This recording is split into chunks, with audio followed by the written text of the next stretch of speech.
Morning and welcome to a new blog. শুভ নববর্ষের আন্তরিক প্রীতি ও শুভেচ্ছা রইল সবার জন্য। বড়দের প্রণাম এবং ছোটদের প্রাণ ভরা ভালোবাসা। আজকের ব্লগটা ইজ অল অ্যাবাউট রান্নাবান্না এবং এই বোরোসিলের চপারটা ইজ মাই লাইফ সেভার। মানে বিশ্বাস করো, এটার মতন ভালো জিনিস আর কিছু হয় না।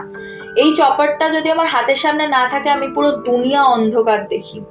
মানে এতটাই আমার কাজ সহজ এবং চটজলদি করে দিয়েছে যে আমার মনে হয় যে এই চপারটা যদি খারাপ হয়ে যায় তখন আমি কোথায় যাব।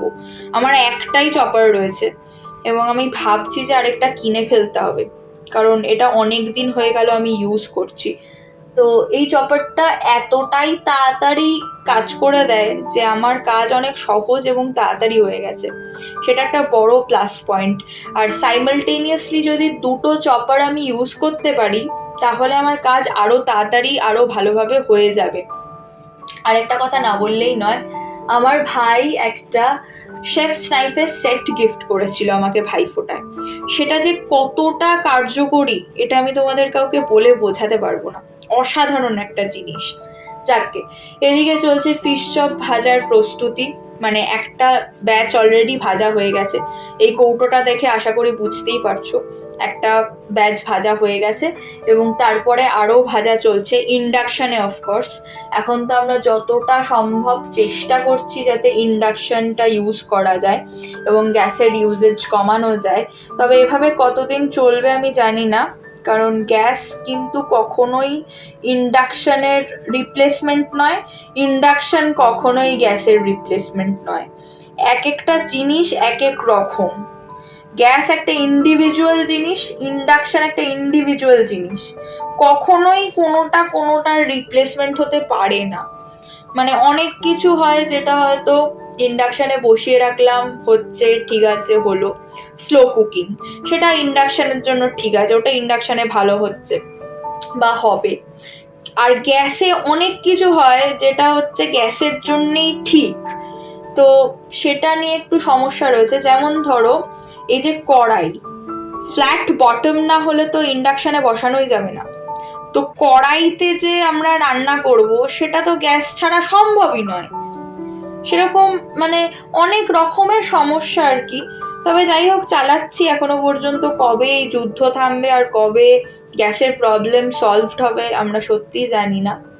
একদিকে চাটনিটা করে ফেলেছি, ফিশ চপটা করার আগে চাটনিটা করে ফেলেছি। তার মানে বিশেষ কারণটা হচ্ছে যদি কাউকে গরম চাটনি ডেলিভার করা হয় সে আমাকে মারতে আসবে, সেই জন্য চাটনিটা সবার আগে হয়ে গেছে। তারপর হয়েছে ফিশ চপ, এখন চলছে মাটনের প্রস্তুতি। আর মাটনের ক্ষেত্রেও আমি একদিকে ব্যাচে ব্যাচে আলুগুলোকে ভেজে নিচ্ছি, তার সাথে পাশাপাশি আমি বসিয়ে দিয়েছি পেঁয়াজটাকে কষতে।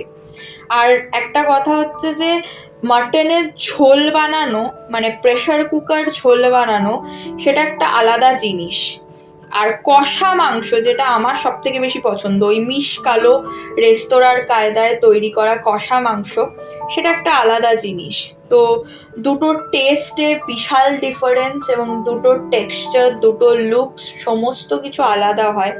তো আমি জানি না, আমি ফর দ্য ফার্স্ট টাইম আজকে প্রেশার কুকার ইউজ করতে চলবো এবং জানি না যে কি হবে আলটিমেটলি, মানে ভালো হবে না খারাপ হবে না কি হবে, আমি সত্যিই জানি না। তো আশা করি ভালো হবে। তবে মা তো রয়েছে, মা তো আমাকে কন্টিনিউয়াসলি হেল্প করে যাচ্ছে। আমি জানি না মা তো না থাকলে কি হতো। মা বাবা সবাই হেল্প করছে, কোনো কমপ্লেন নেই কারুর এগেনস্টে, কিন্তু মা তো আমাকে পুরোটা দাঁড়িয়ে থেকে সাহায্য করছে, সেখানটা একটা বিরাট সাপোর্ট।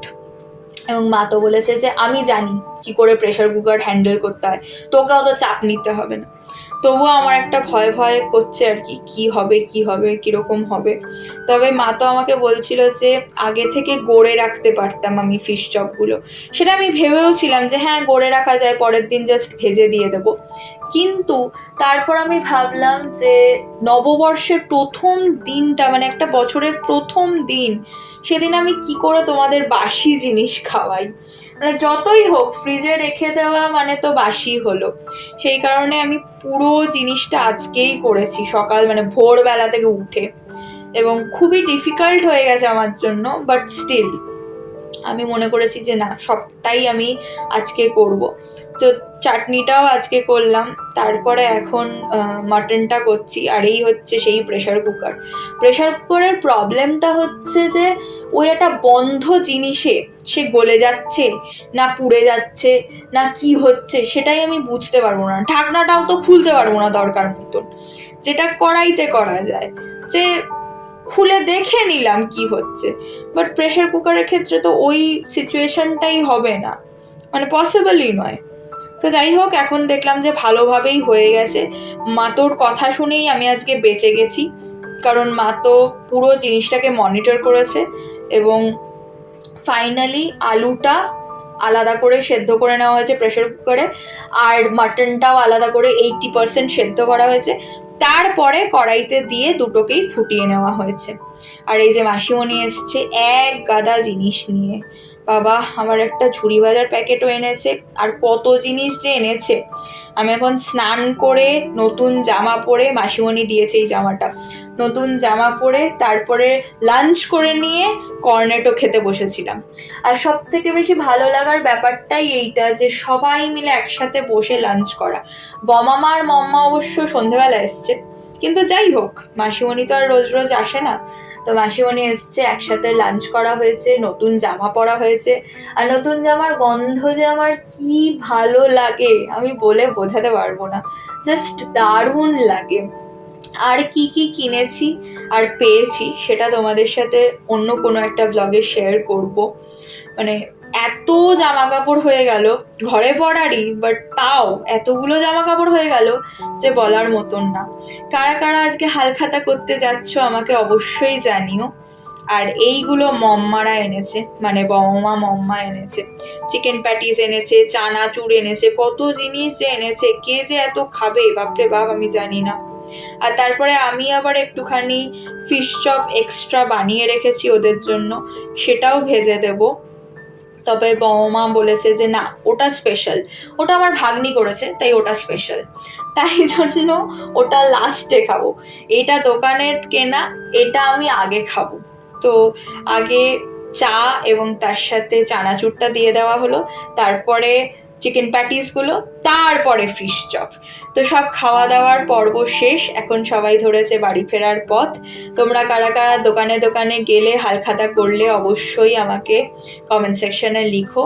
আমার দিনটা তো ভীষণ ভালো গেছে, এখন আমি ভীষণ এক্সস্টেড, আর পারছি না, মানে শরীর আর দিচ্ছে না। তো চলো টাটা, দেখা হবে আর একটা নতুন ব্লগে। টিল দেন সবাই খুব ভালো থেকো, সুস্থ থেকো, সাবধানে থেকো, এবং ব্লগস কেমন লাগছে আর আজকের দিনটা কেমন করে কাটালে সেটাও জানিও কমেন্টসে।